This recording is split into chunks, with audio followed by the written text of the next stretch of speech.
जय हिंद मेरे डियर साथी, मेरा नाम विकास कुमार है और आज हम देखने वाले हैं बहुत ही इम्पोर्टेंट चीज़ें जो आप कल एग्ज़ाम में बैठने वाले हैं उसके लिए। ठीक, बहुत सारे लड़के कहे थे कि सर हमें कॉपी कैसे लिखें कि एटलीस्ट भर जाए और हमें कुछ भी नहीं आता तो क्या करें। ठीक, तो उन सब का सलूशन हम आज लेकर आए हैं। मान लेते कुछ भी कोई पर्सन नहीं पढ़ा है, यदि पढ़ा है तो उनको कैसे आप हेडिंग के फॉर्म में लिखें जिससे आपका अच्छा से अच्छा नंबर आ सके। ठीक है, तो उसी के बारे में हम बात करने वाले हैं कुगनोसी के।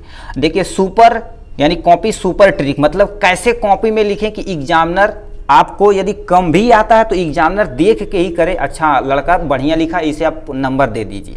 ठीक, तो पहले हम क्वेश्चन के फॉर्मेट को देख लेते हैं, किस फॉर्मेट में क्वेश्चन आता है। क्वेश्चन देखा जाए तो लॉन्ग आंसर में आता है 6 क्वेश्चन, टोटल 7 क्वेश्चन रहता है, उसमें से 6 आपको अटेम्प्ट करना रहता है। कितना? टोटल 7 क्वेश्चन रहता है, आपको उतना अटेम्प्ट करना रहता है। कितना? 6 क्वेश्चन अटेम्प्ट करना रहता है, हर एक क्वेश्चन पे 5 नंबर रहता है, टोटल मिला के आपका 30 मार्क बन जाता है। ठीक है, और 60 क्वेश्चन की बात की जाए तो टोटल आपका 11 से 12 क्वेश्चन रहता है, जो आपका क्या रहता है 10 क्वेश्चन अटेम्प्ट करना रहता है, हर एक क्वेश्चन कितने नंबर का रहता है? 3 नंबर का रहता है। ठीक, ये टोटल 30 मार्क हो गया। उसके बाद आपका आता है मेन चीज़ है जो एमसीक्यू लास्ट में आता है। देखिए, पार्ट में होता है part A, part B, part C. ठीक है, तो ये जो एमसीक्यू वाला पोर्शन होता है, एमसीक्यू वाला पोर्शन होता है तो ये आपका टोटल 10 नंबर का ये रहता है। ठीक है, और फिल इन दी ब्लैंक देखा जाए तो ये भी आपका कितना नंबर का रहता है? 10 नंबर का। अब बहुत सारे लड़के कहें कि सर हम कितना अटेम्प्ट कर लें कि पास हो जाएं। आप देखिए, ये आप चीज़ें देख ही लिए हैं तो अब देखिए, कहने का मतलब इन सब में से टोटल मिला के देखा जाए तो आपका 80 मार्क का पेपर होता है।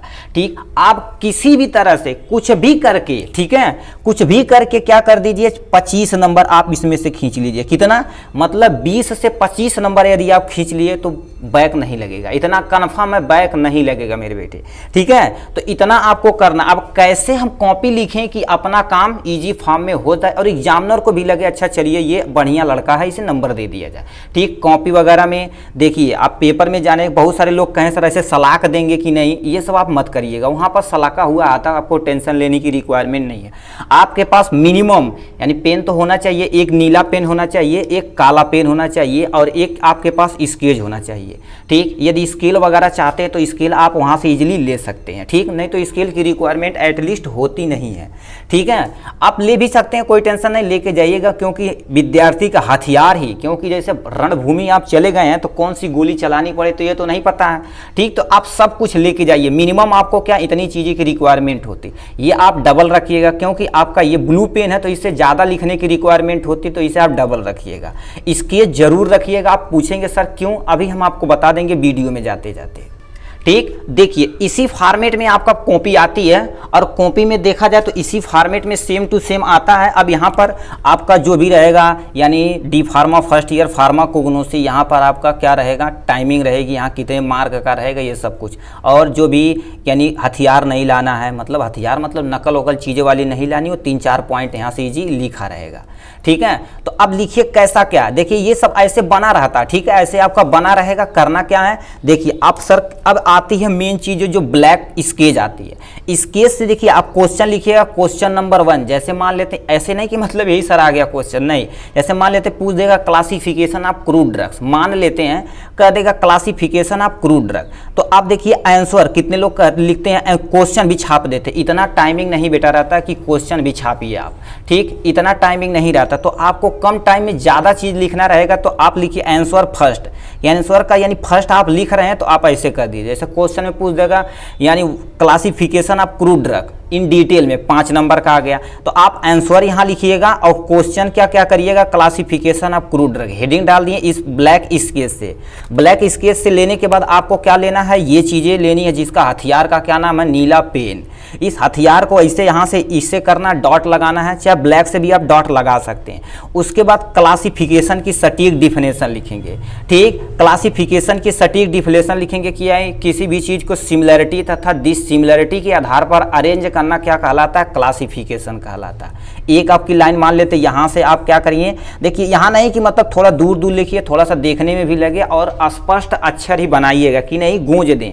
ठीक है, ऐसा नहीं करिएगा। ठीक, मान लेते हैं आपका यहाँ आके कि फुल स्टॉप हो गया, ठीक, मान लिया हमने। अब देखिए क्लासिफिकेशन की हमने सटीक डिफिनेशन दी, तो क्लासिफिकेशन इसमें एक टर्म लाया क्रूड ड्रग। तो क्रूड ड्रग क्या होती है? ऐसा ड्रग जो डायरेक्ट प्लांट से प्राप्त किया जाता है, उसमें किसी भी तरह का प्यूरिफिकेशन नहीं किया जाता, उसे हम क्रूड ड्रग्स कहते हैं। आप यहाँ से उठा के मान लेते हैं एक लाइन ये बन गई, 2 लाइन बन गई, इतना आप लिख दिए, ठीक। आपका देखिए सटीक चीज़ें लिखिए, कहानी वगैरह नहीं लिखिएगा, नहीं आता है तो आपको हमें भी बताएंगे क्या चीज़ें आपको लिखनी है, वो भी हम बता देंगे, ठीक है। तो इतना आप लिख लिए, उसके बाद आता है मेन हेडिंग डालिएगा। देखिए हमने क्लासिफिकेशन का कितना प्यारा हेडिंग डाल दिया। फिर रीजन, क्लासिफिकेशन क्यों किया जाता है, क्यों किया जाता है, रीजन के यहाँ पर बताना है। किसी भी चीज़ को क्या कर देंगे हम इजी, अब इसे सेंटेंस बना के लिखना, यानी क्लासिफिकेशन इसलिए किया जाता है कि किसी भी चीज़ को यानी स्टडी करने में क्या हो, इजी टू स्टडी, स्टडी करने में इजी हो, और यानी नो कन्फ्यूजन, मतलब कोई भी कन्फ्यूजन न हो, ठीक है। अब कोई भी कंफ्यूजन ना हो, मगर ये सेंटेंस बना के मेरे बेटा लिखिएगा। आप सेंटेंस बना के इसी को लिखिएगा तो आपका बहुत बढ़िया नंबर मिलेगा। सेंटेंस हमने बना के मान लेते 3-4 पॉइंट ले दी कि क्यों हमने क्लासिफिकेशन किया, ठीक है। तो यानी कंफ्यूजन को हटाने के लिए क्लासिफिकेशन किया, किसी भी चीज़ को सिंपलीफाई यानी करने के लिए किया, यानी सबसे सिंपलेस्ट फॉर्म में, ठीक है, सिंपलिसिटी, ठीक है, सिंपलिसिटी करने के लिए मतलब एकदम से कॉम्प्लेक्स जो है उसे सिंपल करने के लिए हमने क्लासिफिकेशन किया। तो आपका ये 3-4 पॉइंट ये हो गया, ठीक। अब यहाँ पर हेडिंग डालिएगा टाइप ऑफ क्लासिफिकेशन, ठीक। तो यहाँ से आपसे देखिए कोई भी चीज़ पूछे, जैसे कह देगा टाइप ऑफ यानी टाइप ऑफ कंटेनर, तो कंटेनर कितने तरह के होते, एक बार ऐसे फ्लो चार्ट बना दिए कि नहीं ग्लास कंटेनर यहाँ लिखे उसे डिफाइन कर दिए, तो एग्जामिनर ढूंढेगा अच्छा ग्लास कंटेनर, फिर ऐसे पेज पलटेगा, अच्छा यहाँ लिखे बाबू ये कंटेनर, ये कंटेनर, नहीं, आप यहाँ से सब लिखिए, सब आप लिखिए। यदि 5 नंबर में है तो सब यहाँ लिखिए, कोई भी क्वेश्चन चाहे 3 नंबर चाहे 5 नंबर, सब यहाँ आप लिखिए। उसके बाद एक एक को हेडिंग डाल के डिफाइन करते आप चले जाइए। तो हमने देखिए लिखा टाइप ऑफ क्लासिफिकेशन, कितने तरह के क्लासिफिकेशन होते हैं, 5 तरह के। Alphabetical classification, morphological classification, taxonomical classification, chemical classification और कीमोटैक्सोनॉमिकल क्लासिफिकेशन। इतने तरह के आपके क्लासिफिकेशन हो गए। तो अब इसे कैसे आपको लिखना है इसे बताना। देखिए आपने यहाँ लिख दिया कि एग्जामिनर को पता चल गया कि मतलब लड़का अच्छा क्लासिफिकेशन इतने तरह का होता है, यहाँ पर लिख दिया तो आगे ये डिफाइन कर सकता है। देखिए आपका कितना प्यारा हो जाएगा यहाँ से यदि आप लिख देंगे, ठीक ठीक। अब देखिए आप ये हो गया, ठीक। उसके ये भी चीज़, अब ब्लैक पतला जो पेन लिए हैं ब्लैक वाला, उससे भी आप लिख सकते हैं, कोई टेंशन नहीं। अब यहाँ से देखिए, अब यदि आपका कहेगा 5 नंबर में, तो 5 नंबर में देखिए सबसे पहले हेडिंग आप क्या डालिएगा यहाँ, यानी नंबर 1 अल्फाबेटिकल क्लासिफिकेशन। क्या बोलते हैं? Alphabetical classification. क्या बोलते हैं? Alphabetical classification. अल्फाबेटिकल क्लासिफिकेशन को क्या करिएगा, यहाँ आप हेडिंग डाल दीजिएगा, ऐसे अंडरलाइन कर दीजिए। अब जो भी आपको इसमें पता है, जो भी आपको इसमें पता है, आप क्या करिए, खर खर खर कर लिखना स्टार्ट कर दिए, नीली पेन से उठाइए और क्या करिए, पॉइंट वाइज ऐसे लिखिए। हमने देखो पॉइंट वाइज सब, यानी किसी चीज़ को ABCD के फॉर्म में, अल्फाबेटिकल के फॉर्म में अरेंज करना अल्फाबेटिकल क्लासिफिकेशन कहलाता है, ठीक। ये इजी होता है। ये सब सारी चीज़ जितनी भी हमारे इंडियन फार्माकोपिया, जितनी भी फार्माकोपियाँ होती हैं अल्फाबेटिकल को यानी फॉलो करती हैं, तो ये सब आप कुछ भी लिख सकते हैं। एग्जाम्पल लिख दीजिएगा, ठीक। अ से अकेसिया हो जाएगा, B से बेल्डोना हो जाएगा, C से सिनामोन हो जाएगा, D से डील हो जाएगा, E से अर्गट हो जाएगा। ऐसे आप एग्जाम्पल यहाँ से लिख देंगे। ये हो गया। फिर अगला हेडिंग डालिएगा ब्लैक, यानी इस केस से मॉर्फोलॉजिकल, फिर उसके बारे में थोड़ा सा लिख दीजिएगा। ऐसे यदि करेंगे तो आपका कम से कम 2 से 3 पेज भर जाएगा, 5 नंबर आपको कोई काट ही नहीं सकता, इतना कंफर्म है मेरे बेटा। कोई भी लिखिएगा तो, ठीक। तो आप कुछ भी पूछ सकता है इसमें से, आपके कुछ भी पूछे तो ऐसे ही कर देना आपको, ठीक है। मेन हेडिंग याद रखिएगा। वीडियो नहीं देखे हैं जो कैसे बताया गया कि क्वेश्चन का फॉर्मेट, आप हेडिंग देखिए। हेडिंग यदि याद रखेंगे तो उसके बारे में आप कुछ भी लिख सकते हैं, ठीक।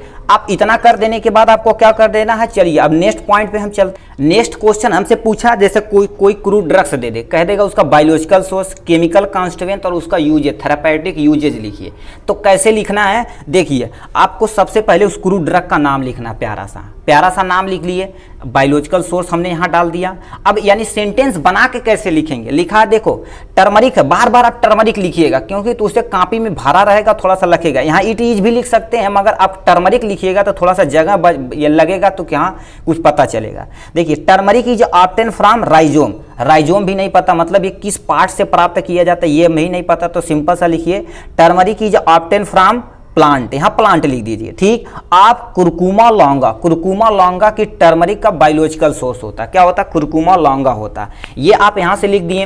अब केमिकल कॉन्स्टिट्यूएंट, आप डायरेक्ट भी ये केमिकल कॉन्स्टिट्यूएंट लिख सकते हैं, मगर थोड़ा सा सेंटेंस बनाइएगा। क्या, देखिए केमिकल कॉन्स्टिट्यूएंट क्या होता है, turmeric contain many chemical constituent such as, ऐसे सच एज लिखिएगा, उसके बाद ऐसे यहाँ से एरो लगाइएगा, मतलब इसमें बहुत सारे केमिकल कॉन्स्टिट्यूएंट प्रेजेंट होते हैं जो मेनली हम यहाँ पर देख रहे हैं।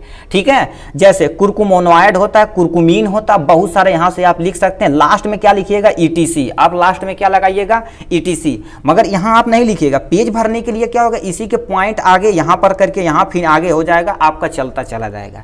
ठीक, अब इतना होने के बाद अब उसकी फैमिली यदि आपको पता है तो लिखेंगे, नहीं तो हेडिंग मत डालिएगा बेटा, हेडिंग मत डालिएगा, इतना कंफर्म है बेटा।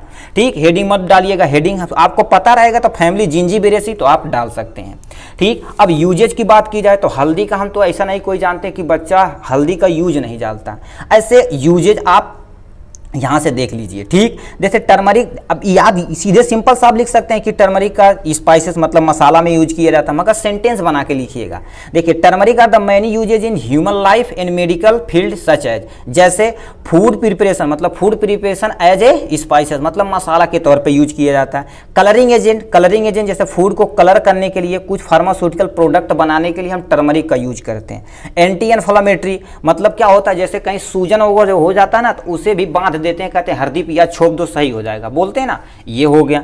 अब लास्ट पे आते हैं, मान लेते हैं ये सब बायोलॉजिकल सोर्स भी कुछ भी नहीं पता है तो आप क्या लिखिएगा मेरे बेटा, देखिए अब यहां से आपका मेन टिप्स याद हो यानी स्टार्ट होता है। ठीक है, अब ये मत करिएगा जो हम खींच दिए, ये बता रहे हैं। ठीक है, जैसे मान लेते हैं आप किसका हम कर दें, नीम का कर देते हैं, नीम का। आपके नीम के बारे में कुछ भी नहीं पता, नीम ऐसे हेडिंग डाल दीजिए। अब जो पूछा था बायोलॉजिकल सोर्स, तो यहां पर आप क्या लिखिए, आप बायोलॉजिकल सोर्स डाल दीजिए। क्या, बायोलॉजिकल सोर्स यहां से लिख दिए, बायोलॉजिकल सोर्स लिख दिए। ठीक है, बायोलॉजिकल सोर्स लिख दिए, उसके बाद इसमें अब कुछ भी मत लिखिए, एक फॉर्मेट पूरी कॉपी जितना दे रखा क्रूड ड्रग एक फॉर्मेट बना लीजिए पहले आप। देखिए बायोलॉजिकल सोर्स, उसके बाद थोड़ा सा स्पेस करके क्या करिए, केमिकल कॉन्स्टिट्यूएंट, क्या हो गया, केमिकल कॉन्स्टिट्यूएंट, ये फुल आप लिखिएगा, इसमें नहीं कंजूसी करिएगा। ठीक, देखिए केमिकल कॉन्स्टिट्यूएंट हो गया यहाँ पर, अब इसे छोड़ दीजिएगा। ठीक है, अब यहाँ से क्या लिखिएगा, फैमिली नहीं यूजेज, जैसे क्वेश्चन में पूछा रहेगा यूजेज, ये फॉर्मेट आप यहाँ पर बहुत सारा स्पेस दे देगा, ये हो गया। ठीक, अब इसे आप छोड़ दीजिएगा, कोई टेंशन नहीं, जाइए अब दूसरा जो भी तुम्हें क्वेश्चन आ रहा है उससे एक चीज़ और है, जो तुम्हें पहले क्वेश्चन एकदम से फुल्ली कॉन्फिडेंस के साथ आता उसी को आप अटेम्प्ट करिए। ठीक है, फुल्ली उसी को अटेम्प्ट करिए। ये आप सब फॉर्मेट ऐसे बना लिए, दूसरे पेज पर दूसरे का बना लिए, तीसरे पेज पे तीसरे का बना लीजिए, एटलीस्ट एक पेज में आपको क्या कर दिए, एक का बना लीजिए। ठीक, मगर यहाँ नंबरिंग वगैरह करते रहिएगा, इतना बना लिए, तुम छोड़ दो, जाने दो। अब तुम्हें बायोलॉजिकल सोर्स नहीं पता है तो क्या लिख सकते हो, ऐसे छोड़ के लिख दीजिए, ऐसे क्या लिख दीजिए, नीम इज ऑब्टेन फ्रॉम, क्या हो गया, नीम इज ऑब्टेन फ्रॉम। ठीक है, नीम जी ऑब्टेन फ्रॉम जो ठीक है प्लांट लिख दे, क्योंकि यानी होल प्लांट भी आप लिख सकते हैं, क्योंकि नीम का होल प्लांट यूज करते हैं। ऑब्टेन फ्रॉम जो भी पता है, चलिए इसे छोड़ दिए, मगर ये डॉट मत करना बेटा। ठीक है, ये नहीं करना, आप ऐसे छोड़ दीजिए, क्योंकि इसका हमें बायोलॉजिकल सोर्स का है, जो जैसे यानी क्या होता है एजिटिका इंडिका होता है ना, तो वो भी नहीं पता, ऐसे छोड़ दो।